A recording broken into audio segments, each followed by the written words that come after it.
I was asleep in this room on the first floor. I was woken up by this, it's hard to describe, it's like a wave of noise, almost like a thunderstorm, but continual thunder.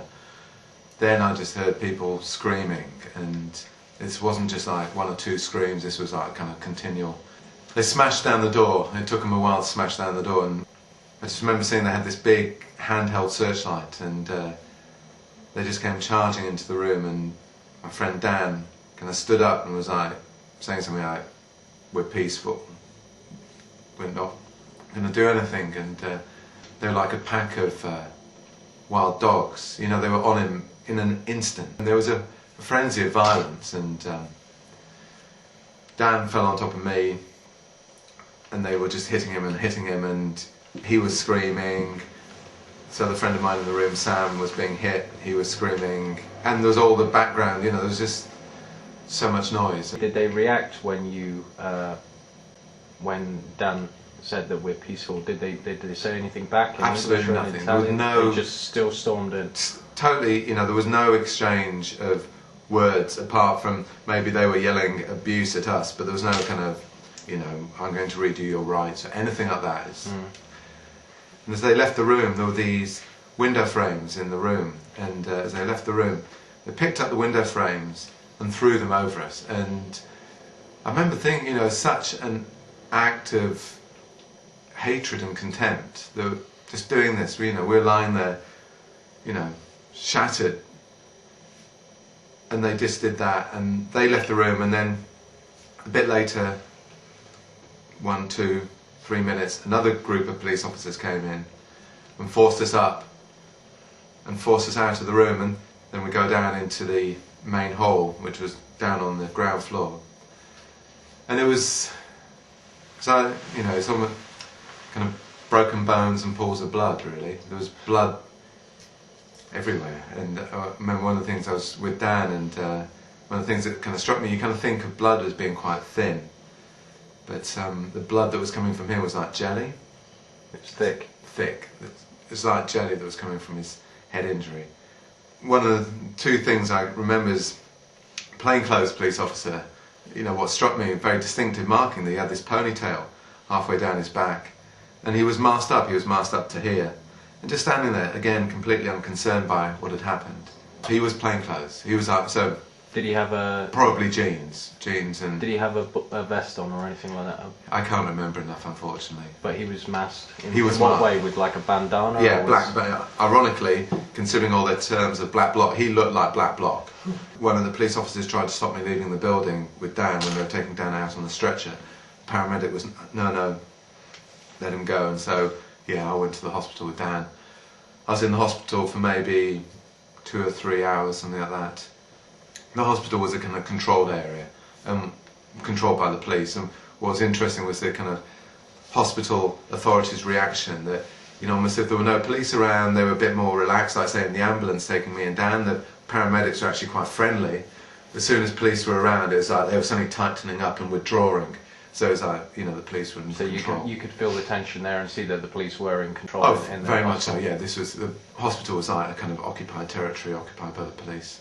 You know, if you've had a serious head injury, you're supposed to be kept under observation for 24 hours because of possible repercussions. And you had people in the van who had serious head injuries, and they were in this police van being taken off, and so then we were taken to Bolzaneto. And we're told to stand up against the fence with arms spread, feet spread. And I remember this one police officer coming up behind me and kicking my feet wider.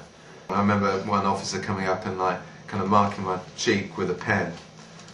An officer came up behind me and said, "Who is your government?" And I'd heard the person before me answer, so I kind of knew what the answer. So he said, "Who is your government?"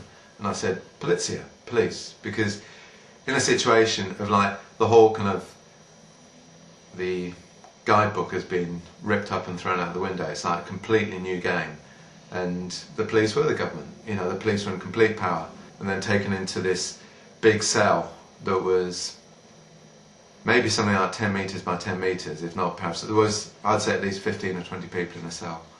Again, we had this thing of standing up against a wall, feet spread, arms spread, and there was, I think the longest we had to do that in that cell, the longest I had to do that was maybe about an hour and a quarter. One of the things I really clearly remember is hearing this woman kind of screaming, kind of over and over again, like what she was screaming, she was in English, it was like, please help me, please help me. It was sleep deprivation, they were continually making noise, there was a vehicle running outside the window, the police were shouting across the room, making us stand up, doing head counts, doing name counts, standing up against the wall. There was occasions, I remember there was a guy in the cell who was, you know, quite kind of punky looking. I remember seeing him, like, when he wanted to go to the toilet, he was forced down, you know, bent over completely, getting hit as he left the cell.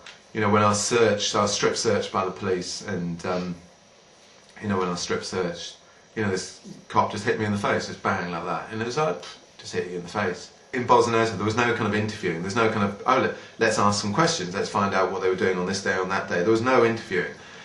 What there was processing of, you know, I remember having to sit down in front of a camera. They had two kind of, it was, you know, the kind of RS type cameras. Yeah. And as I remember being fingerprinted, and as I remember being told to sign documents that I did sign, and, you know, I kind of find out after Bolzaneto that, you know, I was signing documents saying, you know, I don't wish to have any consular officials, I don't wish to see a lawyer, I can speak Italian fluently. I wanted to see a consular official, I wanted to see a lawyer, I can't speak any Italian really. And we were in a kind of situation of being, like, disappeared. I think it was Monday morning, it was like, so, again, like, kind of early Monday morning, maybe 6, 7, that finally kind of processed out Bolzaneto into a police van. We get in the prison, I remember I was being escorted into the prison with this couple of prison officers, and kind of walking up this stairwell. And I remember kind of walking up the stairs and it was lit, and then the second section of the stairs was unlit, and then bang, hit again. You know, it's just like, you know, yeah, just like.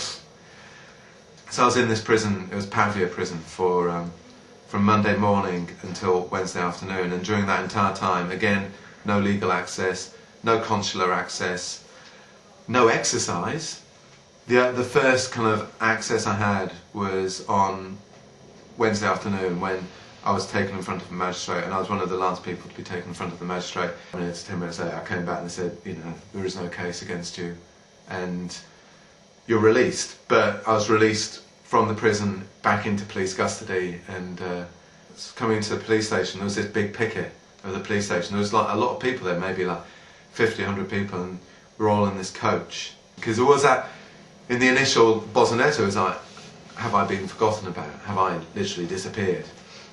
And that kind of realisation of kind of all the solidarity was great. Because Dan, I think, had seen a solicitor on something like Tuesday. Yeah. And they told him that there'd been these really big demonstrations in Milan. And he was like, not forgotten.